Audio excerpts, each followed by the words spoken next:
अस्सलाम वालेकुम।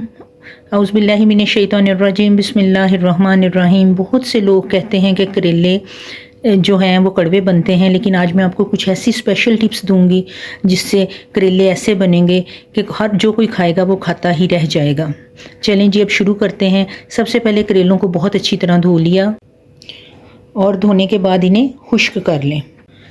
करेलों को खुश्क करने के बाद काट लिया और फिर काटने के बाद इनके ऊपर थोड़ा सा नमक जो है वो आप नमक शामिल कर दें।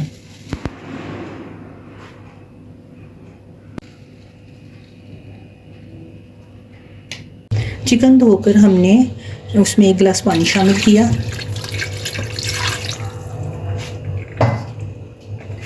प्याज ज़रा हम ज़्यादा इसमें शामिल करेंगे ताकि करेलों की कड़वाहट बिल्कुल ना महसूस हो। इसके साथ हमने कटे हुए टमाटर शामिल कर लिए और कटी हुई सब्ज़ मिर्च शामिल कर ली। अब मैं इसमें 1 चम्मच नमक शामिल करूँगी। ये आपके अपने टेस्ट पर भी डिपेंड करता है। आधा चम्मच हल्दी का, थोड़ा सा ज़ीरा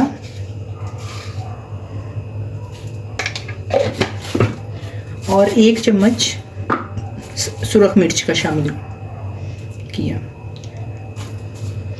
अब हम इसे ढाँप देंगे ताकि गोश्त अच्छी तरह गल जाए और सारी चीज़ें मिक्स हो जाएं। मैंने नमक छिड़कने के बाद बहुत अच्छी तरह धो लिया और निचोड़ लिया। निचोड़ा इस वजह से है ताकि इसमें कड़वाहट बिल्कुल बाकी ना रहे। अब गरम घी में मैंने करेलों को शामिल कर दिया और अब हम उसे उस वक्त तक भूनेंगे जब तक कि इसका जो रंग है करेलों का कुछ चेंज ना हो जाए।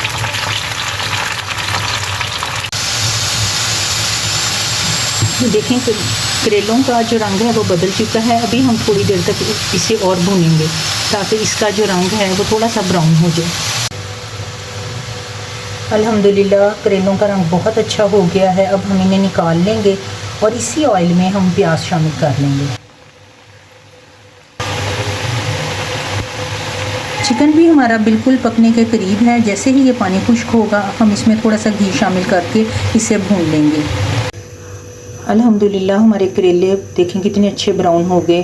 अब मैं उसी ऑयल में प्याज शामिल करूँगी। अब उसी ऑयल में मैंने प्याज शामिल कर दिया।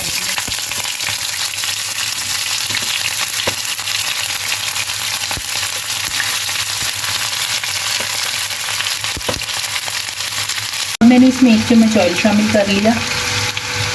ऑयल कम ही शामिल करेंगे क्योंकि करेलों में और प्याज में भी ऑयल मौजूद है। थोड़ा सा जब ये लाइट ब्राउन हो गया तो मैंने इसमें टमाटर और सब्ज़ मिर्चें शामिल कर दी। अल्हम्दुलिल्लाह देखें चिकन ने घी छोड़ दिया है और बहुत अच्छा हमारा चिकन जो है वो तैयार हो गया है। प्याज देखें कितना अच्छा मैंने लाइट सा ब्राउन कर लिया है, इसके साथ टमाटर भी और सब्ज़ मिर्चें भी। चिकन मैंने भून लिया है। अब इसमें मैं करेले शामिल कर दूंगी जो कि मैंने भून के रखे थे।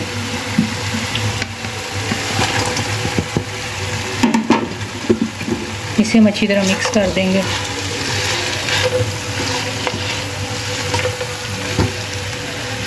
अब मैंने भुने हुए प्याज भी इसमें शामिल कर दिए। अल्हम्दुलिल्लाह बहुत अच्छा कलर आया प्याज का।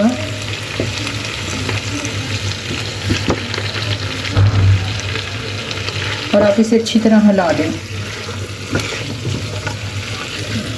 अल्हम्दुलिल्लाह शानदार किस्म के करेले देखें तैयार हो गए हैं। इनमें बिल्कुल नहीं है। मेरी रेसिपी को ज़रूर बनाएं और अगर आपको पसंद आए तो इसे लाइक करें, सब्सक्राइब करें और शेयर करें मेरे चैनल को। बहुत शुक्रिया। अल्लाह ताला आप सबको हमेशा बहुत खुशियाँ अता फरमाएं।